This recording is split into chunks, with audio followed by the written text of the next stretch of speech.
Well, when the typical November weather finally shows up here in Colorado, it hopefully will make us all want to curl up with a good book. So we got our pop culture guru here, Rachael Krause, with her recommendations. Yeah, I figured we'd start with The Heaven and Earth Grocery Store. It's a novel by James McBride, and it's a really interesting one that digs in right away. It follows the residents of Pottstown, Pennsylvania in the 1920s and 30s when a lot of Black and Jewish residents were growing up in a very small neighborhood called Chicken Hill, and how the communities were working together to navigate a lot of challenges and different things happening as they worked against their white neighbors.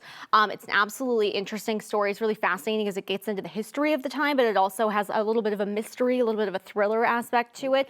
The history was just fantastic. It was definitely one where I sat down. I think I read it cover to cover in an afternoon. It's a very easy one to want to really just dive right into the story of. Absolutely a fun one. Ooh. That sounds really nice. Wow. I love a good, so would you categorize that as historical fiction? I would, kind of in the literary fiction, historical fiction kind of neighborhood, because certainly there's a lot of fictionalized aspects of it, but it's digging into a lot of real issues that were certainly happening at the time for those residents. I love that. That's like a great one. What else do you have for us?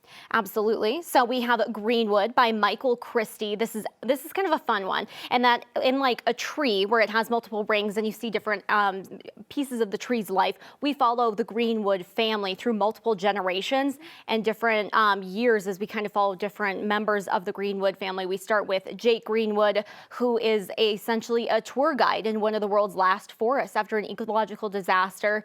And she is absolutely flat out busted and broke, and learned she might be related to the members of the Greenwood family who had a timber industry back when timber was still a popularized industry. And so they kind of follow things back generation to generation. Again, there's a little bit of a mystery there, but it's just really an interesting way to interweave a story like that. And it absolutely had me glued. It was one of those ones where I was like, am I going to be able to get into this? And absolutely yes. It was just like a very beautifully painted story, and like the way that they're able to weave in the industry, and like the way so many different generations and people view trees and the industry, and like overall was just absolutely fascinating. That sounds right up my alley, actually. I think I I might have to borrow. I know, why am I so low? Hi there. What are you doing Let me get a little bit higher up. No, that one sounds really great. I like anything generational. And do you learn about other generations? Like, do you have some of like, okay, good. So we start in 2034. We dial it all the way back to the early 1900s. So you're seeing just really different ways that people are living as we kind of go along this. Absolutely fascinating one. Okay.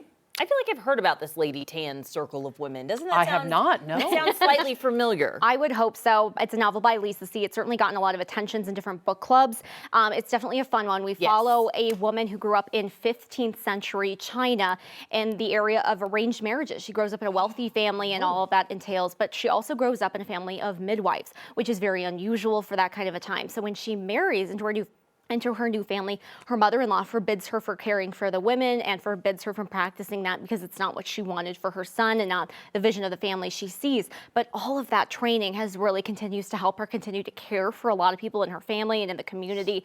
And it really is able to have a really massive outreach. It's definitely, again, it's a fun one. It's one that's really breezy to be able to get through, but the history was really fascinating. And it was certainly a topic that I hadn't really delved into in that corner of the world. It was absolutely interesting. Ooh, I hope she comforting rebels. I want to read a rebel novel. That sounds great. Thank you, Rachel.